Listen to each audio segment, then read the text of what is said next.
Mga bro, welcome back to the channel. May napaka-exciting na balita tayong pag-uusapan ngayon. Ang Swedish Defense Minister na si Pål Jonson ay nasa Manila at nakipagkita kay Philippine Defense Secretary Gilberto Teodoro noong June 6, 2024. Grabe, big time ito. Ang pagbisita at pagkikita nila ay malinaw na senyales ng lumalalim na relasyon sa depensa ng dalawang bansa. Talagang naval level up tayo mga bro, at ito ay magandang balita para sa ating lahat.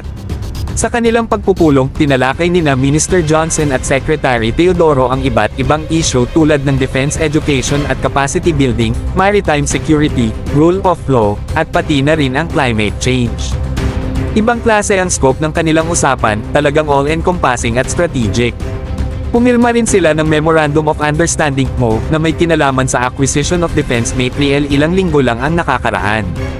Ito ay isang framework para sa kooperasyon sa larangan ng logistics, technology, research at development, defense industry development, at exchange. Ang galing diba? Talagang comprehensive ang approach ng ating mga leaders.